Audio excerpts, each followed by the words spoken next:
Hey everybody, this is the Sliders Review, and I'm here today to talk to you about my favorite moment, my all-time favorite moment in Pretty Little Liars. So, a while back, I talked about another favorite moment was the whole Jenna candlelight thing with Arya. But this right here is my number one all-time favorite moment of Pretty Little Liars. And it got me even more hooked into the show than I already was. And that's the ending to the pilot episode in season one. There's just something so captivating about this scene that just gets people hooked. Even after all these years, this remains one of the most famous scenes that so many fans like. And the scene is just as simple can be. It's not flashy, it's not overly dramatic. It's a basic, simple scene, but the acting, the music, and the dialogue, and the information or little information that we know just makes it all that more special. And the whole scene really takes place from the funeral to the girls go outside. But the part that gets me even more hype is when they go outside and you start to hear the music. So the setup. With this being the pilot episode and we barely know the liars, we know that they're not innocent. We know they've done things and they have lots of secrets. And more importantly, Allie kept a lot of their secrets. Allie has gone missing. And so because of this, you don't know too much about our protagonists. We know they are liars and everything. We know they have hidden secrets. And in the pilot, we saw them do some things that just shocked and surprised us. Like the whole Arya going to a bar and picking up an older man. And it turns out to be her English teacher and she had no idea. Hannah stealing sunglasses, then getting in trouble with the law, her sitting on the couch, and all of a sudden, in comes her mom making out with a detective. It was a steamy and everything. Then you have Spencer taking that or messing around with her sister's boyfriends and stuff like that. And it's dude, not only are these men adults and everything, but you're stealing your sister's boyfriend. What the heck? Then there's the whole Emily thing and her hiding the secret of her sexuality and everything, befriending a new girl and stuff like that while having a boyfriend, and the boyfriend is icky and everything. And then you have the whole Allie thing, which is just a huge mystery all on its own. And so, you get these little tidbits of information, but you don't know much about them.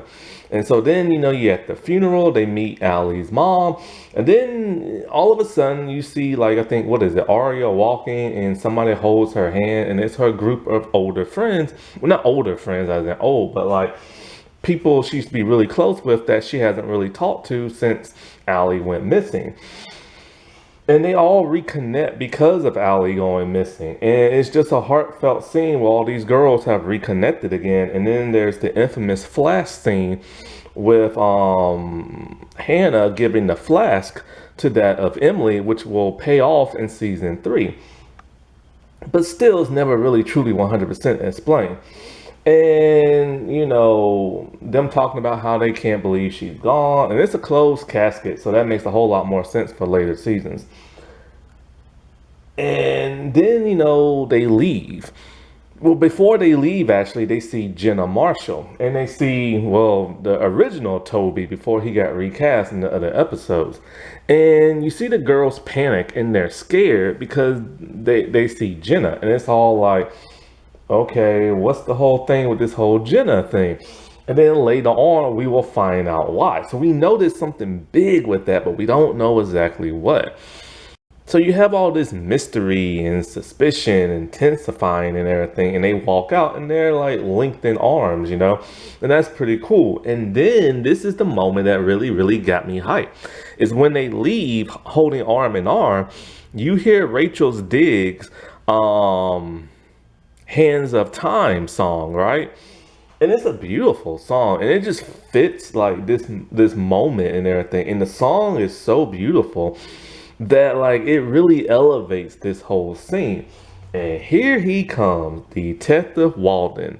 And at this time, we don't know he's gonna be a dirty cop. So you assume he's on the up and everything. Well, except for the whole making out with Hannah's mom thing, but that's, only because she had to do whatever she had to do to get her daughter off the hook. But then you find out it's way more than that. And so you assume he's like on the up and up. And it's the dialogue exchanged by like all the girls, right? And him is like he's telling well, the thing is like he knows who each and every one of them is, and he names each and every one of them, making you think, what does he know, what does he not know, or what does he pretend to know. And so then like he's talking about like Allie, and they're all like, well, we already talked to the police, but he's all like, that's when there was a missing case, but now we believe this is murder. And it's that haunting last line he gives them that just really elevates the scene even more when he tells them he's gonna find out what happens. And so they're scared because they're all like, holy crap, murder? Like, could we be suspects? And not only that, but if he finds out everything, he's gonna find out what they did and newer stuff that they did. But then it is the moment that like shook the liars and everything. It's when they all get a text at the same time and read it. Now, I left one part out for a reason. When they was at the funeral, Arya got a text from her mom. This freaked out the other liars because they've been getting texts as well from a mysterious person known as A. And so Arya's all like, were y'all expecting a text from certain somebody? And they're all like, holy crap, we thought it was just like us and everything. And so that's like neat that they're figuring out, hey, somebody's like after them. But then they all get the text at the same time and they start reading it out loud, and like, it's like a haunting text. And they just start looking up and looking around to see who could have sent it, but they don't see nobody as the camera pans away from them and the music's ramping up. And then it goes back to the funeral and it zooms in or out of like the casket. No, it zooms out of the casket and then it zooms into the picture of Allie, and then it ends. And this is just like a cool scene, man. It's like this little teeny tiny scene set up so much like anticipation and everything. So much suspense, so much mystery, and it's all one little scene of dialogue and music. Like there's nothing major or flashy going on in this, and it's just this is how you set up a show with an ending, man, that really gets your fans hooked. Now they tried to replicate this in season 4 in the first episode. It didn't have that same charm to it. Now we know a whole lot about the liars. There's mystery surrounding the death of Walden. The new detective just didn't give the line delivery as good as the Walden actor, and everything just felt kind of different. It just didn't feel right. You know what I'm saying? And I get why they tried to replicate it, but in my opinion, it just didn't work as like the original. Alrighty, well, I'll talk to y'all later. Bye.